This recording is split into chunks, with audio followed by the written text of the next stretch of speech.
سڵاوتان لێبێم کاتتان باش لەڵقێکی دیکەی بەرنامەی هەفتانە لە کوردستان 24ەوە لەگەڵتانم تا کۆتایی بینێتمان. دانیشتوانی گوندەکانی بێگەڵاس و بناری چیای مامەندە لە سنووری پشتر سنوورەکەیان لە ڕاوکردنی هەموو جۆرە ئاژەڵێک پاراستووە و ڕاوکردنیان قەدەغە کردووە.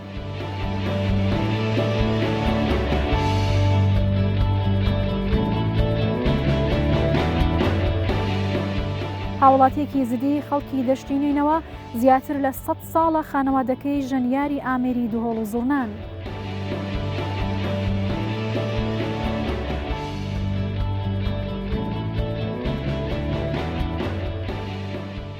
گەورەترین مۆزەخانەی سەماوەری تۆڵا لە مۆسکۆی پایتەختی رووسیا کرایەوە و هاوڵاتیانیش بە پەرۆشەوە دەچن بۆ بینینی سەماوەرەکان.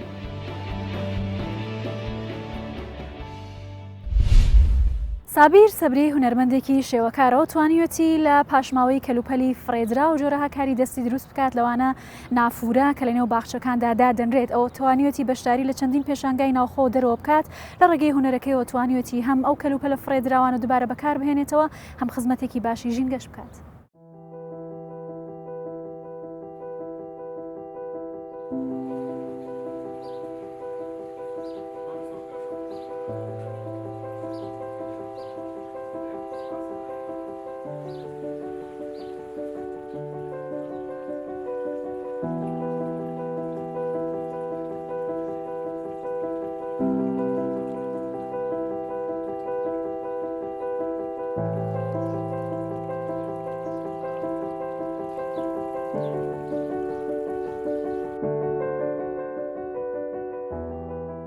مامۆستا سابیر سەبری خەرچی شەقڵاوەیمە لە 3/6/1975 هەر لێر لەدایک بوویمە. دیپلۆم و بەکالۆریۆس و دەورەی ئۆنلاینی جامعی یۆریگانی ئەمریکا کە 3 مانگونی و خایەن شەهادەکەی ئەویشمەیە هەر سێکی لە زمانی ئینگلیزی.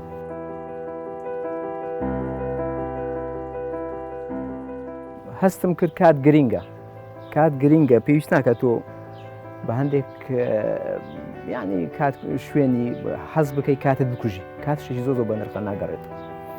یعنی بە شتێک مەشغوڵ بینسان چێژی پێ بەخشیتن و خۆشیەکی پێبەخشی و ئەنجامێکی هەبێتن.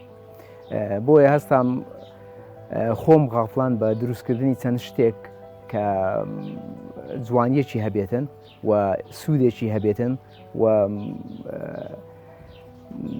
یعنی کاتێکی زۆر هەز بکەم کاتەکەم بە فیڕۆ نەڕۆیشتووە لەگەڵیاندا. سەرەتا کە هاتم لەو حەدیقەیە تەنها یەک داری لێ بوو. لۆیە فکرم لە بۆ هات کە شتێکی وای لێ دروستکەم کە بتوانین ناوی دابنیشی تەنها یەک داری لێ نەبی. یەکەم شت کە دروستم کرد لە وەکو لە ئینگلیزی دەرێ ڕیوز بەکارهێنانەوەی هەندێک شتی کۆن لە تێل و لە چەمەنتۆ و لە بەر ئەو نافورەیەم دروست کرد. هەم بە مەسرەفێکی کەم بە غەپاسێکی گچکە کە ئاوەکە بەسەر دەکەی و دێتە خوارەوە و لە کاتی پێویستیشدا هەر بەو ئاوە حەدیقەکە ئاو دەدەم. لە بەرد و تەسمیمەکە و ئەو موادە چەمەنتۆیە کە تێدا بەکارمینایە هەموویم بەخۆم کردووە. یەکێشتر لە ئیشەکانم ئەوە هەر قالبی کێکە بە چەمەنتۆ کردیتم بە گور و لە دەورمدانەیە بە چەند تەبەقەیەکە تا دروستم کردیە ئاوەکە لە بۆ سەری دەچیت و ناو دوومەرکانی دێتە دەرەوە و بەسەردا دێتە خوارێ. بەردەوام ئاوەکەش خاوێن دەبیتەوە و لە خوارێش گورم چەندیە. زیاتر لە تای پایسکلم بەکارهێنەیە دووبارە بەکارهێنانەوەی تای کۆنی پایسکل لە بۆ دروستکردنی و نافورێ.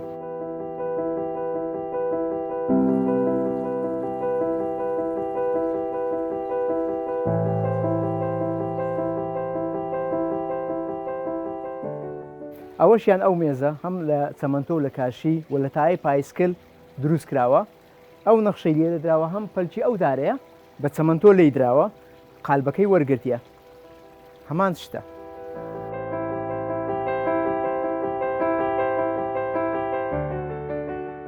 وەکو شێوە کارێک ئیشی خۆم کردیە زیاتر وەکو شێوە کارێک ناسراوم لەو شارەی نازانمە تا ئێستا پێشانگای لە ڕادە بەدەر بەشداری پێشانگاکانم کردووە و زیاتر لە 16 پێشانگای تایبەتیم کردیتەوە تاوکو ئێستا لە دەرەوە ناوەی هەرێمیش بەشداریم هەبووە. هەندێک لەو تابلوانەی کە دروستم کرد لە سەرەتای ساڵانی 2000 ئەو تابلویانە بەڕاستی لە پێشانگای شێوەکارانی کورد ساری 97ش کە بەشداریم کرد من لە تەمەەن هەمویان بچووکتر بووم بەڵام توانیم تابلۆکەم کاک جەلال زەنگابادی ئەو کات لە گوڵانی عەرەبی و لە ڕامانیش لەسەر هەمان تابلۆی من باسییان کردوانی ناوبانگێکی زیاد لە خۆی تەوەقوعم ناکرد بەڕاستی جێگە خۆشحاڵی بوو و لە یوبیلی زێڕینیش بە هەمان شێوە کە ئەو کاتی سەرکردایەتی پارتی یعنی هەمویان لەوێ بوون سوپاسیان دەکەم کە وەکو یەکەم شێوەکار ینی کاک جەوهەرنامی خۆ ینی شتەکانی منیان نرخان جێگەی ئەو کاتیش جێگەی شانازی و خۆشی بوو.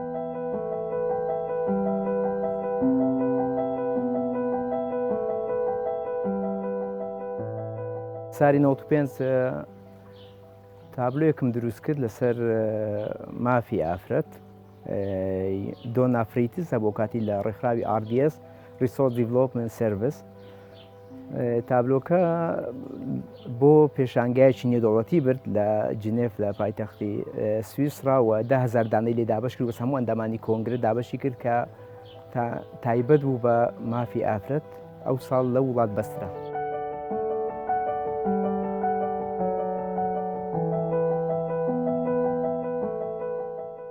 من دەمەوێت ئەو ڕەنگە جوانەی کە کوردستان خاچی ڕەنگەکانە ئەو ڕەنگە جوانانە بەجیهان بگەینە. من نامەوێت ببمە کابرایەک مرۆڤێک تەقلیدی ئەبستراکت و شتێک بکەم کە کورد ئێستاش چاوی بینەری کورد هەر لە بۆ ڕیالیزم دەجوڵێتەوە ئاوڕ دەداتەوە. یانێ من دەمەوێت ئەو ڕەنگە جوانانەی کوردستان و ئەو کەلتورە هەیەی ئەو سروشتە جوانە هەیەی بیکەم بە تابلۆ چ بیانیەک چ مناڵێک چ تێگەیشتووێک هەر کەسێک سەیری بکاتن چێژێکی تایبەتی لێوە بگرێتن لە تابلۆکان بۆ ئەو مستەوای ئیش دەکەم تابلۆک دروست ناکەم تەنها نۆخبەیەکی زۆر کەم لی تێ بگاتن و تابلۆکانی من تابلۆیەکی گشتگیرە هەم کەسێک چێژێکی جوانی ئستاتێکا و هونەری تێدا دەبینێت.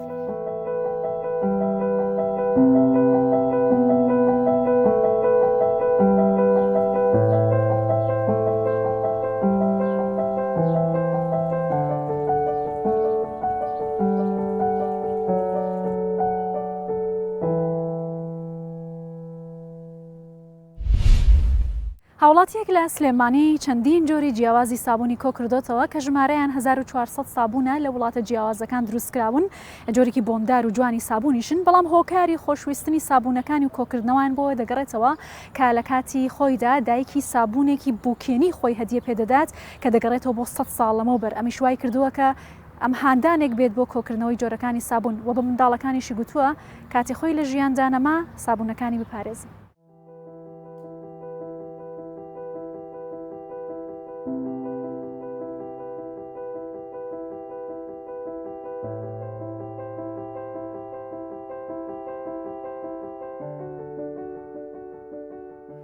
من ئەم سابوونانە من لە ئێران دە 15 قاڵبێکم کردی بە نیازی ئەوە نامن معرەزدانێم و سابوون کۆکەمەوە هیوایەتم سابوون نەبووە هەر کردیم بۆ خۆشی و بۆ خۆشتنەوەمانە ئێستا لە دوای هەفتا چوارەوانێ ئێمە هاتینەوانێ و سابوونەکانم ما بەدایکم وتم ئەوانە هەڵگرە بار هەبێ ئێمە چییە وتم ئەمە سابوونە وتی ئەمە دەستکەوتانە لە دەرەوە وتم دایکم وتی بۆ تۆ حەز لە سابوونە وێ نزوتم چۆ ژوورەوانێ ئێمە خاڵی قەدیمەوە گواستم بۆ کردی لەگەڵ سەرا ماڵی ئێمە کراوە ئەو سەرایی بەدیگای سەرا ئەم قاڵوە سابوونەی بۆ منێنە.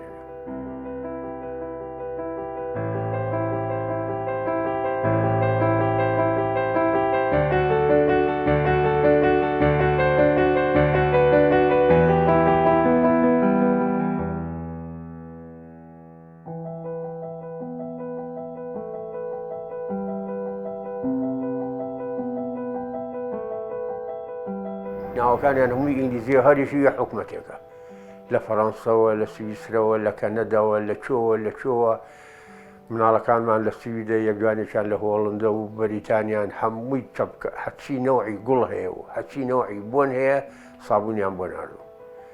ئیتر ئەو مەعرەز ئێمە لەو گەڕەکە نەماین چوینە خانوویەکە و بەرەبەرەیترەوە 19 ساڵە ئێمە لێرەین. ئەو کوڕەمان چوو ئەو مەعرەزەی کڕی دانیشت و هەفتەیەک ئەو شوشانەی کڕی بە ئەڵماس هەمووی کرد بە ڕەفە.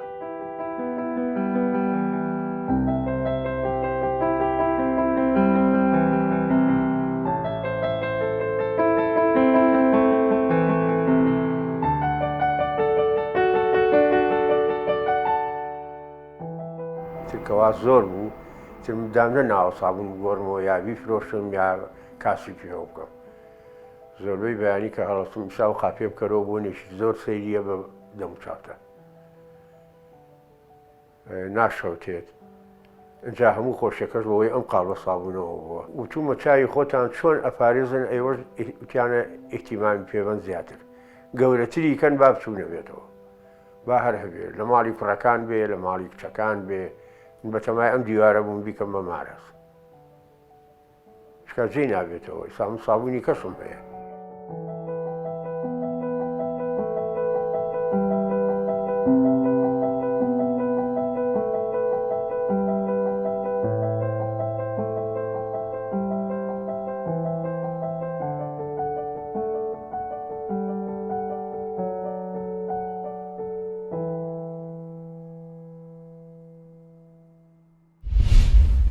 سەباحبی بۆ هاوڵاتێکی زدی خەڵکی دەشتی نینەوایە ئەو هوەری ژەنینی دهۆڵ و زڕنا لە باو باپیرانیەوە بۆ ماوەتەوە کە سرجەم خانەوادەکەی لە 100 ساڵ بەر لە ئێستاوە هوەریان هەر پێڕۆ کردووە. ئەو ئێستا بەشداری لە زۆربەی هەنگەکانی زیدیەکاندا دەکات و شادێکی باشیش بە ئامادەبووان دەبەخشێت.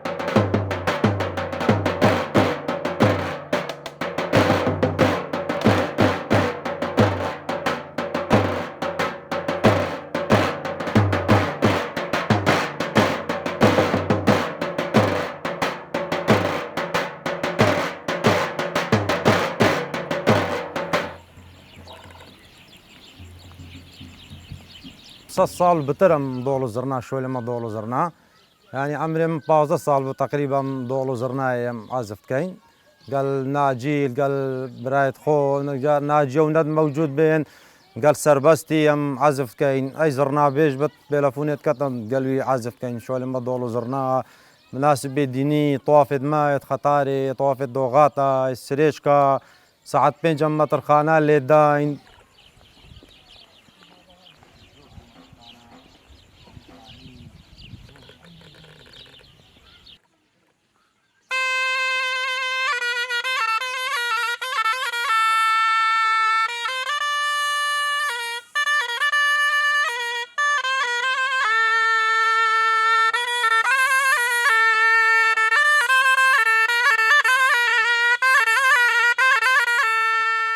ئەمە زڕنایەک و گرێدای بژیانە مەبە ئەوە نزیکی 35 ساڵایە من دەست پێ کردیا وان ئاهەنگا وان خۆشیان وان سەیرانە و پڕێڤەر گەڵ خۆ پڕێڤەت بین ڕێسکە مەسەرە وادی ژی ئەڤەژی دووزەڵە پێ گرێت دەین ئەوژی گەڵمە گرێدایە و بەڵامانەژی ژەنین داوەتا چین توافات چین خۆشیات چین خوازگنیات چین ئاهەنگا چین هەمە مەزە ڕێسکەمە سەروی زڕنایە.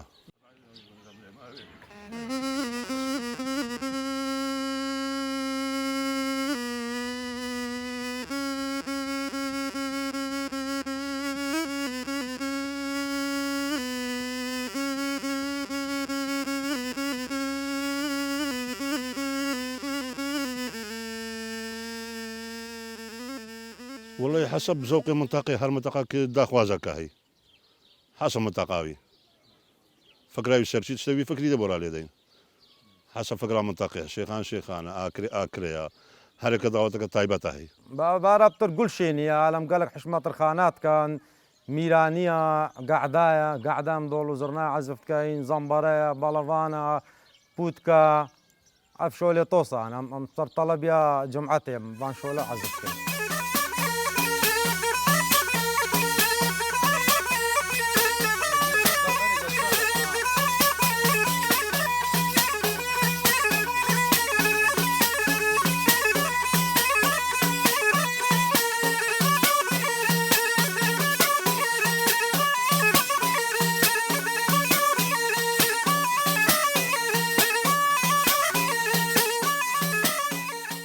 کەفۆ کە بنەمال مەلا سەقەلی گرەدا بووان ئەو هێلینە هوەرینە مەژی تێکلیاوانژی کردی مەژی شوان گرتیە و جوامێرە مە گرتیە ئە فکرە مەش مەلا سەقەلی وەرگرتیە.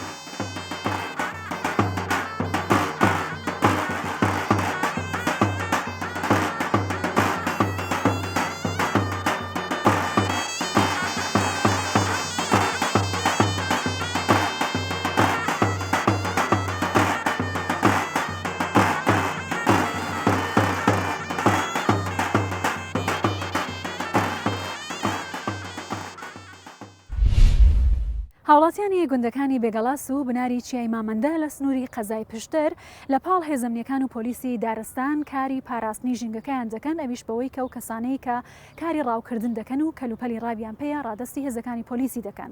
ئەوان دەڵێن لەگەڵ ئەم بڕیارە هەم ژینگەی خۆیان دەپارێزن هەم ڕێگە لە ڕاوی نایاسایی لە ناوچەکەیان دەگرن.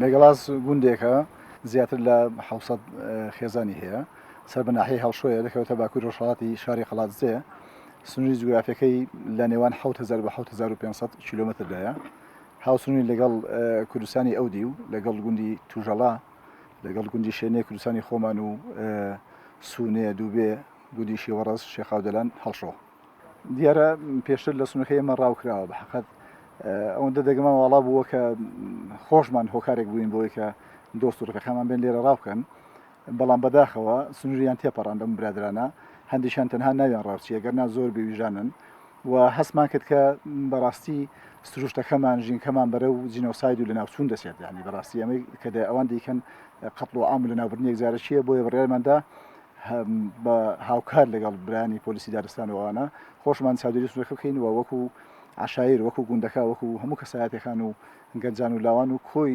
بێگەڵاست ئەم بڕیار دەین بۆی چیتر سروشتەکەمان ژینکەمان بەڕاستی تێک نەچێت و ئەم جوانەی لەدەست نەدات. سادا 99 تاسیری هەبووە بەڵێ تا ئێستا هیچ ئەو برادرانی ئێمە و خزمانە ئێمە تا ئێستا کەسی شیوان نەبینەوە یەکەم ڕۆژ بینیوانە و نردویانەوە ئێستا لەو ڕۆژەوە هیچیان نهاتوو.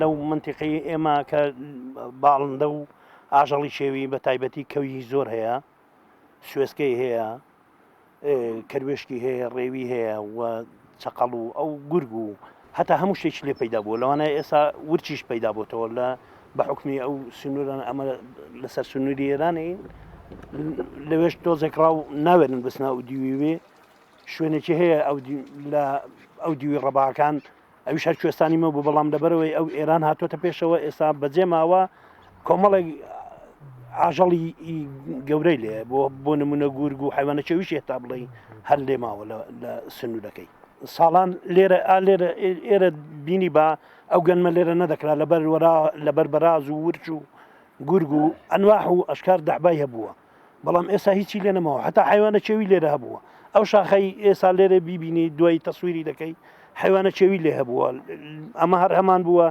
کانێ نێریان کە نێریە چێوی هاتوونە سەرێ و پیان گوتۆ کانێ نێریان هەموو شتێکی لێ بووە بەڵام ئێستا بەداخەوە ئێستا وەڵا هیچ شتێکی لێ نەماوە تەناگە تاکتاکە کەو بە دەگمەن ماوە لەوانەیە ڕێوی و کەروێشک و چوال و سیخۆر و هەموو شتێکی هەبووە بەڵام بەداخەوە ئێستا هیچ شتێکی لێ نەماوە دەگمەنە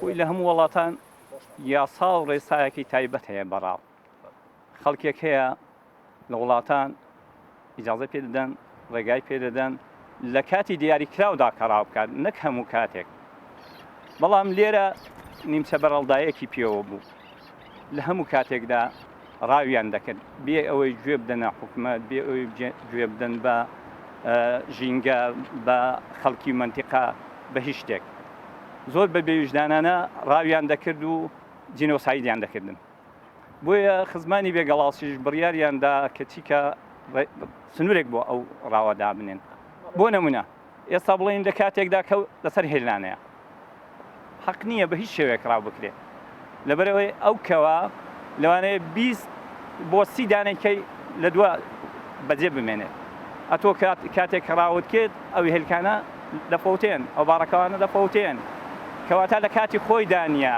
شتێکی غەڵەتە بۆیە بڕیارمان داوە کە ڕاو مەمنوعکەرە نەکرد لە سنووری بێگەڵاسێ پێمان باشە لە هەموو کوردستان بەو شێوە بێت نەگەر لە سنووری گوندی بێگەڵاسێ بەتەنیا گوندی بێگەڵاسێ ناکرێت بەڵام حەقی خەڵک بۆ خۆی دابچێتەوە بڕیارێک بۆ ئەوە بدات چیکە ژینگەی ئەو کوردستانە وێران نەکرێت چیکە ئەو کە و دڕودەحبایانە جینۆساید نەکرێن کوردستانەکە بەوە جوانە چونکە تۆ کاتێک شتێکت کەم کردەوە لە ژینگەدا شتێکی کەس زیاد دەبێت بۆ نمونە ئێستا کولە لەو منتیقەی زۆرە کولە یەکجار زۆرە ئەگەر کە و کۆتر و ئەو شتانە هەبێ کولەکە لە ناو دەبا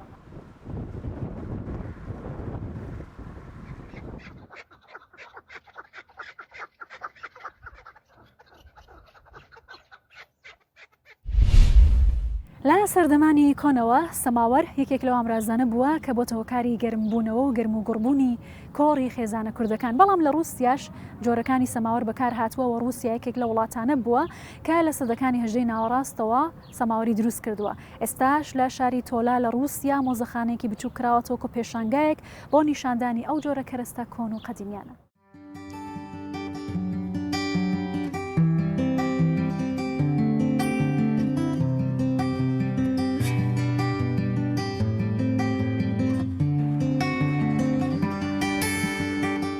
Самый старинный самовар в коллекции нашего музея был изготовлен. کۆنترین سەماوەر لە ساڵی 1970 بۆ ساڵی 1970 لە ناو کارگەی ئاسنی شاری تۆڵا لەلایەن ئێڤان بلیسینەوە دروست کراوە. لێرە نزیکەی 500 سەماوەری جیاجیان نمایشکراون.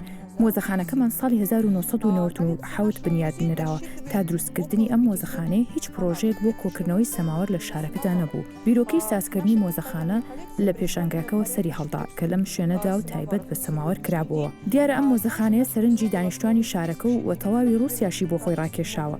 زۆربەی سەماوەرە نمایشکراوەکان هی شاری تۆڵان. ئێستا لێرە سەماوەری شارەکانی وەک مۆسکۆ، پیتەربۆرگیش دەبینرێن، بەڵام زۆرینیان لە شاری تۆڵا دروستکراون. دەبێت بڵێم کە تۆڵا بۆتە پایتەختی سەماوەر سازکردن لە رووسیا، چونکە لە تەواوی رووسیاوە خەڵک هاتوون و لێرە سەماوەری دڵخوازی خۆیان دۆزیوەتەوە. Самовар, отвечающий абсолютно на любой вкус, что называется.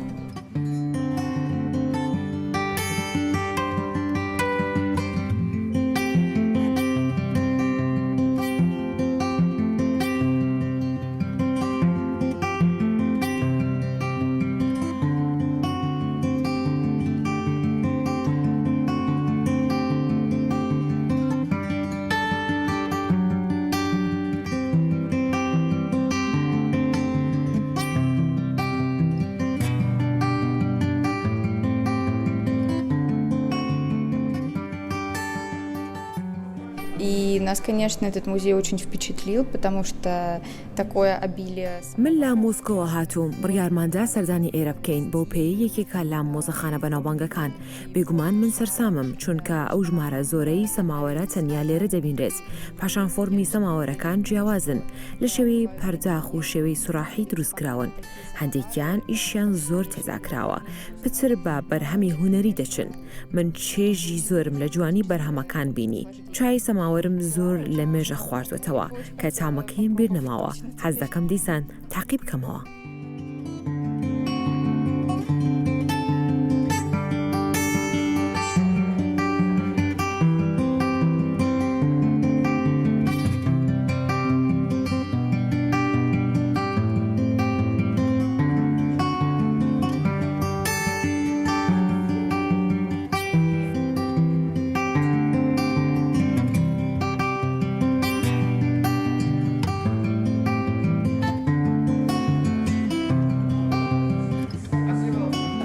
Но музей, конечно, очень понравился, потому что здесь особая атмосфера. بێگومان مۆزەخانەکە زۆر جوان و دڵگیرە. لێرە دەچیتە ناو کەش و ژینگەی سەدەی هەژدە. لێرە من زانیم کە ئەندامی خێزانی قەیسەری رووسیا هەر یەکێکیان سەماوەرێکی بچووکی بۆ خۆی هەبووە. دیارە مۆزەخانەکە زۆر سەرکەوتوانە ڕات دەکێشێت بۆ ناو ژیانی بەگزادە و خواپێداوانی ئەو سەردەما. ئەو بەرهەمانەی لێرە دانراون ئێستا ئیدی بایەخی مێژووی خۆیان هەیە. هاتنم بۆ ئێرە بۆ خاتری لایەنی مێژووی شارەکەیە، اینجا لەم شارەدا ناکرێت سەردانی ئەم مۆزەخانەیە نەکەیت، چونکە شوێنی بێوێنە و دانسقەیە لە رووسیا. Они уже будут раритетными, они имеют уже определенную ценность.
لە ماوەی ڕابردوودا بینەر و بیسەری بەرنامەی هەفتانە بوون لە کوردستان 24ەوە تا پێگەیشتنەوەیەکی تر هەرشاد و سەرکەوتوو بن.